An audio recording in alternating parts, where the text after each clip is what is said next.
Welcome back to Open, the Maya's Place and Victory House, of Bronx-based shelters that is operated by the Children's Village. Some of their services include counseling, community connection, plans to obtain long-term housing, support for residents continuing school and work, all the stuff that we really need. Joining us now, the Senior Divisions Director of Residential Services at the Inwood House at the Children's Village. It is Claudette Horry. Nice to have you with us. Nice. Thank you for having me. Claudette, just talk about we'll get into the specifics. What about this work is important to you? What is it that really drives you and makes you want to do this every day? I think I'm a people's person, and I like helping people. I like seeing youth succeed and getting to the next level, being successful members of society. And I want everyone to thrive. So what are the elements that you put into both Maya's Place and the Victory House that help you achieve those goals and those ends? For me personally, I'm hands-on. So I go and I speak to the youth every day. Not every day, but maybe like once a week. As often as you can. As often as I can. I'll stop in just, to see how they're doing, if they're having any challenges, anything that any of the support staff can help you with. So I try to be hands-on at Maya's and Victory. What are the situations that they're in? Like in terms of, we don't have to make a formal assessment, but what do you see in the kids that you think really needs that kind of energy to develop?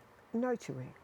Nurturing. Nurturing. What a beautiful way to put it. Nurturing, yes. They crave it. They crave it. A lot of them come from, traumatic backgrounds, where they didn't get that support at home, or maybe even in their communities that they came from.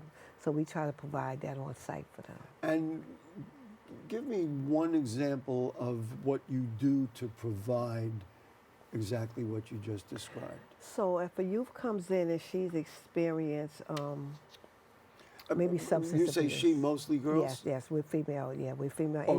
Okay, anyone identified as female. Okay. Okay. So if a youth comes in and she's experienced substance abuse issues, so we connect them. The first stop is with the case planner. Then from the case planner, they'll go to the mental health counselor. The mental health counselor would, actually speak with them about what substance that they're addicted to, what is bringing you to that addiction, and just trying to help them, support them, and navigate through that addiction. And we should really talk about the ages of another. So are these? Yes.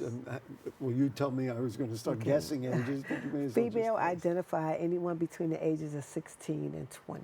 This is a very vulnerable population Yes, because they have the ability to do all kinds of things, right. and we want to make sure that they get right. on the right path. So talk about Maya's Place. What is So Maya's Place is a 90 to 120 day shelter. Like I said, as youth that identify as females, you have to be 20, anywhere from 16 to 20 years old. And they don't have other family? Well, they may have family, but they may not have the support of that family. So they maybe just want to, not want to abide by the rules that's in the home or anything. So they might be experienced homeless. Maybe their family is in a shelter, and they're not allowed to stay in that shelter with their family. So if a youth comes to us and she can call, she can be referred through the school, she can be referred from another crisis shelter program, or she can just ring the bell, knock on the door, say, I don't have any place to stay tonight, or I'm hungry. And if we have a bed, we will provide that for them. Do more of them ring the bell, or more of them have to be kind of remanded to it? And then I'm curious if it's a struggle to bring them in because they're like, there's another place, I don't want to deal with it. Well, a lot of youth ring the bell. And then we have really do. Yes, they ring the bell. Oh, goodness. Yes, yeah, and word of mouth. Tears at my heartstrings. I know, mine too. I'm sure it does, but you get to do anything about it. I just get to talk about it. Yeah. So you must love to welcome them in. What do you do? Now you said 90 to 120? 90 to 120 days. And then what happens to them after that? After the 120 days. I'm assuming you do a lot of work to get them where they got to be. Within that 90 and 120 days. If a young person comes in, they don't have their vital documents, the case planners will help them get their vital documents. They'll help them enroll in school. I'm guessing that's a very common thing. That's a common thing. I'm sorry. That's a common thing. Enroll in school or vocational training. They will also help them, to apply for housing, which is big because you want stable housing. You don't want them, because you could stay in the shelter in Maya's Place from 90 to 120 days. But when you're 120 days up, you can either repeat the cycle or either you can go to a more stable housing option.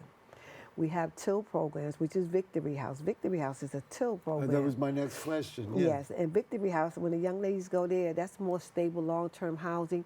You can stay there up until 2 years or up until you turn 21 years old. I'm just curious about their educational level. So if they're 16 years old, many of them not in high school at the time? Yes, you'd be Or surprised. they are in high You'd be school. surprised. A lot of them in high school, but we also have a lot of young ladies who are in college. That was the next thing. And then if not, you can help them, We I can help assume. them, yes. About how many youngsters are involved? Well, last year we serviced 167 youth came Wow. through Myers Place, and for Victory House it was I think about 47 because that's And more long term. So it's almost like you graduate from Myers House to Victory House, possibly? You can graduate from Myers Place to Victory House, but then we're under DYCD, which is a continuing. So there's other TIL programs throughout the city. You know, I'm just always interested, especially in this day and age, and concerned about funding for these kinds of programs. Yeah. Is there concern now that Very much, very much there's concerned. federal funding Federal out there? funding. We get funding from city and local city and state as well. But you know, in this climate right now, a lot of the funding is depleting. Goodness, I can't even think. I wish we could address it, but that's a much larger Yes, it question. Can you think of an example or two of a young woman who came into one of these facilities and they were really kind of in a bad way, and then you, through the programs and the things that you do, you got them to move to the next level? We have had a lot of success stories, not A lot just of- one. A lot of success Come on, stories. name one. Well, Treat us, tell us. Well, we had a young lady who came in. She was going from shelter to shelter, and she just could not Without find family. Without family, and she did not find one that she was comfortable with. So she came to Myers. Excuse me, I have to laugh. I can't imagine why. Yeah. Well, that's a really hard situation. Being Yes, I know. homeless Of in New course. York City and at 16 years old, 16, anywhere from 16 to 20, that's a hard thing to do. So we have a young lady, this particular young lady, she came into Myers Place, and when her 120 days was up, she still didn't have her all her vital documents, because when she first came in, she was not serious about the program. So we got permission from our governing agency to repeat her cycle. By the time she left, she had her own apartment. She had all her vital I want to go back to the documents. vital documents. So that means even very fundamental things, yes, like birth certificate. And, Birth certificate, social security card. and you helped her do Yes. all that stuff Yes, the so that case she could be a planners. regular person. Yes. Wow. Yes. Yeah, because you know in New York City you have to have these vital documents just to move around. Everywhere you need that And for now, the services, especially. and just to attain, like to get in different programs and services and Okay, stuff. so you did that, and then she did what after that with her? After that, working with her case planner, she was able to apply for NYCHA and supportive housing. So by the time her time came to an end, she had an apartment in supportive housing. Wow, isn't that wonderful? Wonderful. And what about employment? She had some training or She something? was enrolled in college. Enrolled in college. Enrolled in college. Wow. This is a story that you see all the time. All the time. We try to make it possible as much as possible. What are the challenges to doing this? I mean, the way you make it sound, it's wonderful, and it's exactly what we need for all of our youth, Yeah. boys and girls, of course. But it can't be as easy as that. No, well, you have to have staff that are committed. You have to have staff that are committed, you know. You know, you have staff that's committed and want to help the youth get to another level.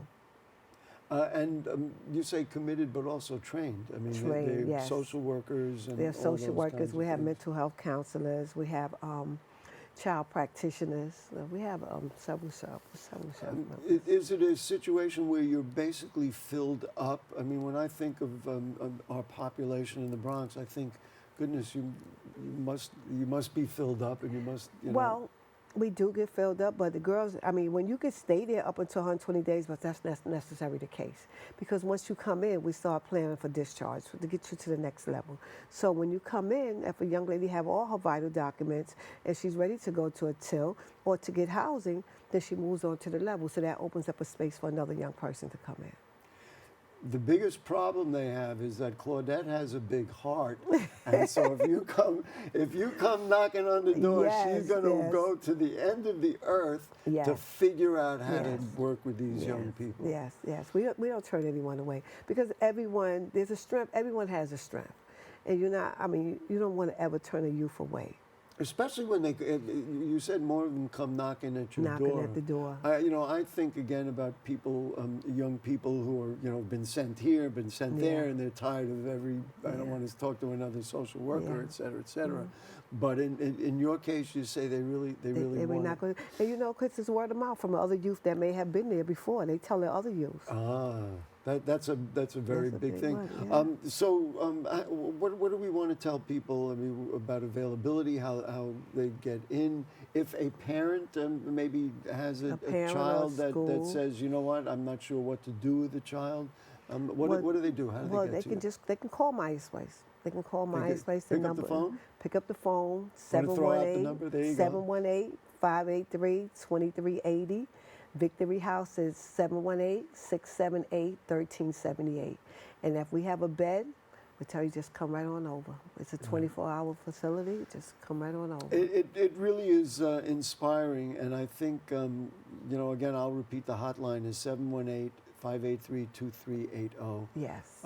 Claudette Horry, thank you for everything that you do. Thank you. I'm going to thank you on behalf of all the girls who've been through and are going to be through, because you are really changing the world. Thank you for having me. Thank you for having me and putting out this exposure for Maya's place and Victory House. It's vital, it really is, especially in the borough of the Bronx. To learn more about the services provided by Maya's Place and the Victory House, visit the website that's on your screen right now. And we appreciate your time this morning. We've come to the end of our show today, and we want to thank all of our guests for joining us and you, the viewers, for tuning in. If you've missed any part of today's show, you can catch the recable cast at 5 and 8 p.m. tonight on Optimum Channel 67, Verizon Fios 33, or watch anytime on the web, of course, at BronxNet.org. You can catch a brand new episode of Open with my buddy Darren Jaime on Wednesday and with Rena Valentine on Friday. I'm Gary Axelbank. Until next time, take care.